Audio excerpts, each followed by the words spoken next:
So full disclosure, I love BMW M3 coupes and or M4s. Back in 1996, I had one of these and I absolutely loved it. It only had 240 horsepower. European models had 286 horsepower, but it was only 3,300 pounds, so not a ton of weight compared to the current generation car, which is 2 tons or just over 4,000 pounds. It was a great car and the start of my ownership experience with M3 coupes. Fast forward to 2006 and I own this beautiful white E46 M3 Cabriolet with a 6-cylinder engine that was voted one of the best 6-cylinder engines of all time.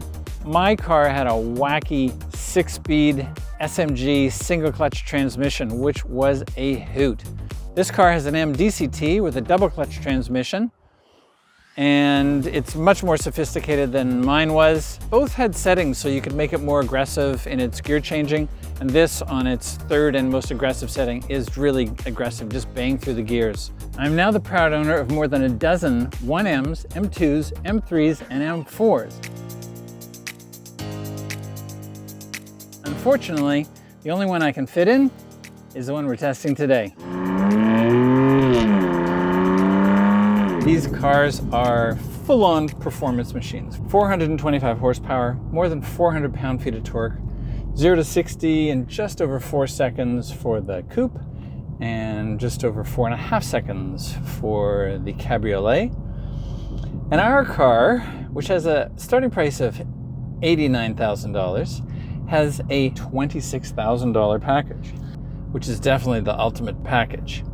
And in it are 27 different options, which really help this car live up to its performance and enthusiast image. Now, I'm just going to tell you, and you'll notice I'm not putting the car in park because this car does not have park. When you have the M DCT, dual clutch transmission, it really is like having a manual transmission, but with a dual clutch automated system. But there's no park.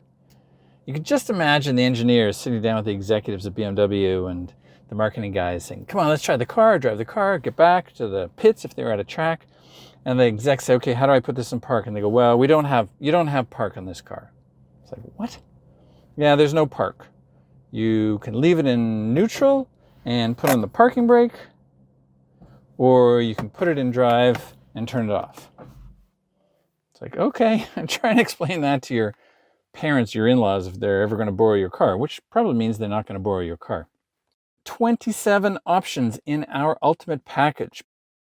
But the things that we like the most are the adaptive M suspension, the 20-inch rims, which we don't have right now because we've got our Continental winter tires on. It also comes with the M Performance titanium exhaust with carbon tips. This thing sounds spectacular.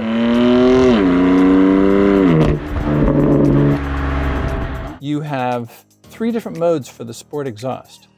So you can go with efficient, and then you can crank it up to sport, and then sport plus. And efficient, it's quite quiet. In fact, it sounds a little bit like a truck.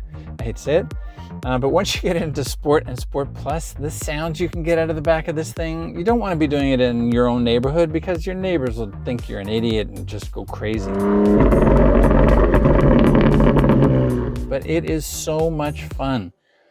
Having said that, downtown the other day, pull up to a stoplight next to a Prius, there he is silently sitting there. And here I am just like shooting flames out of the back of this car. And, for the first time ever, I've kind of felt like I was sitting in a bit of a dinosaur here. But for as long as these cars make sounds, this car makes amazing sounds with this titanium sport exhaust. This has the competition package, which includes the adaptive M suspension. It has the M driver's package. It has carbon fiber front inserts and the black lower lip at the front of the car. It's got the rear carbon fiber diffuser, and it's got the carbon fiber mirrors, which really do look good. The rest of the items in the package are good, but it is a $26,000 package. We also have the M DCT, which is a $3,900 option. So you're looking at $29,900 in options on this $89,000 car. So getting to be a little bit expensive.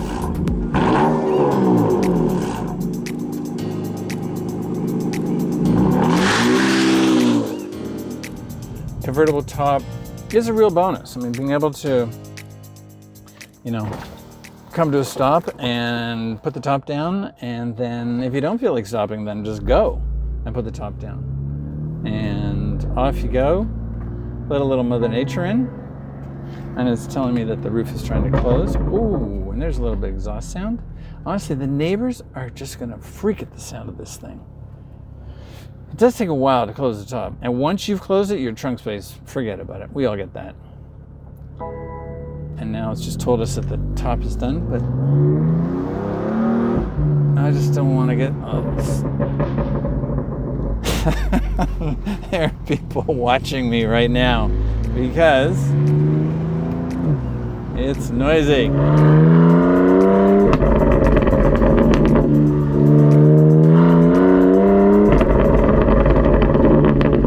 It does put a smile on your face, though. I mean, there's no question.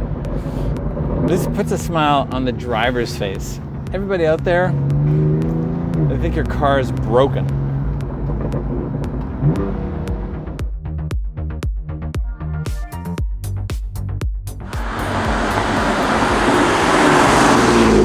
One of the performance aspects we like most about this car is the fact that you can adjust the exhaust setting, the suspension setting, the steering setting, and the M DCT setting, each with its own individual button.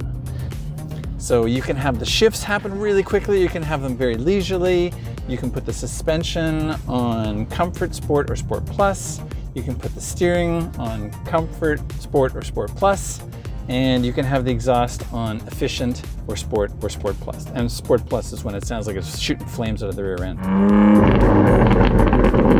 You know, most cars you've got one setting. You've got performance or non-performance. And you've also got M buttons over here, so you can just have it all come on or off at any given time. But what you can infinitely adjust is the combination of these 4 settings. Really love the fact that you can just adjust this constantly. And we found over the time that we were driving this car that we were constantly adjusting these to the way we like them. Let's just put that back into the performance, the Sport Plus exhaust, and we're going to turn the suspension to Comfort, and we're going to turn the steering to Comfort so that we don't get bounced around too much. Speaking of bounced around, this one road we go down, up and down, every single time out in the country, we go back and forth from the city.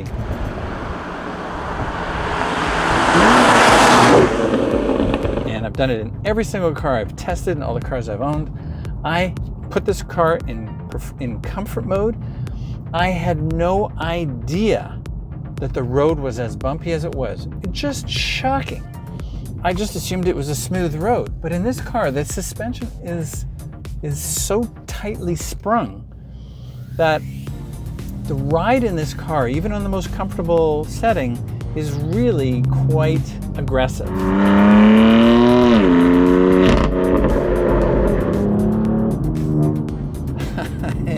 It is firm. It's really funny. You can just feel every jiggle in the road. And when you're going around curves, it's fine because you've got good handling. What you don't have is a good ride. Once you get it into Sport Plus, I mean, then it would be great to take to a racetrack. Now, are you going to take a Cabriolet to the racetrack? And that's a good question. You know, should you opt for the 440i with xDrive and get all-wheel drive? It has just 100 horsepower less, and it's 1 second slower to 60, but it does have all-wheel drive. And if you want to just go out and cruise out in the countryside and put the top down on a beautiful summer day, that might be the better option.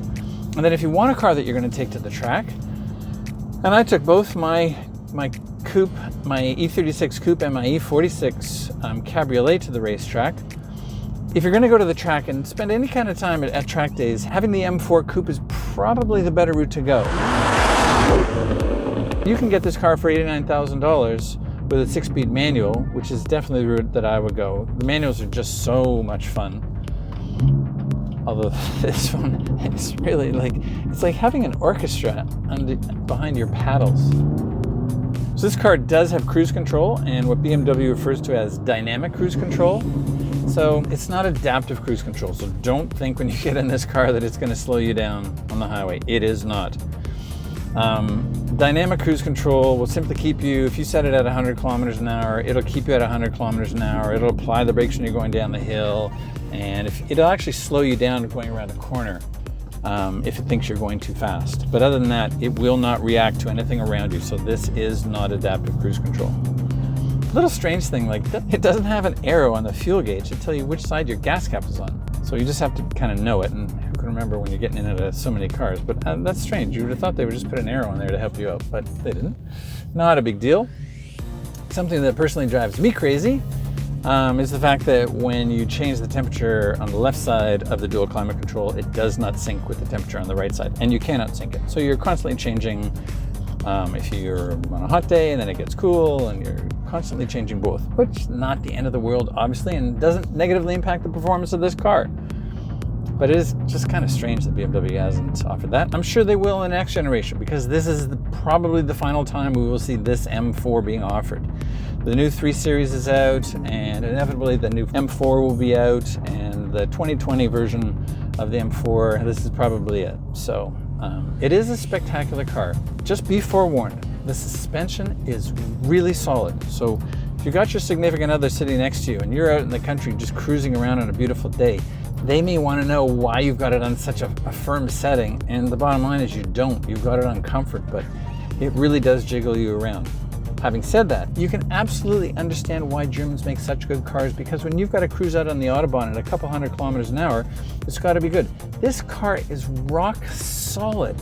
On the highway, you could lose your license every minute of every drive, because the car is just, it's effortless. It's not even breaking a sweat.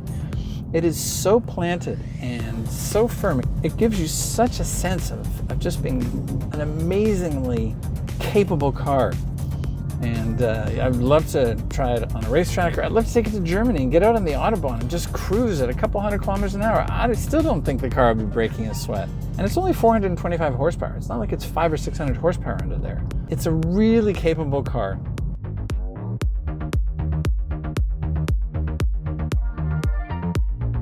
Just to show you how kind of old school this car is, don't get us wrong, we love it, but it is coming to the end of its cycle now that it's been around for about 6 years.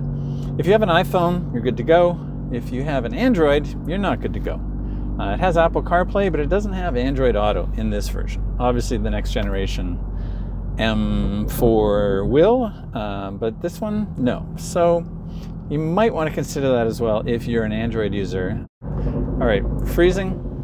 Let's close the roof. Now let's see how long this takes.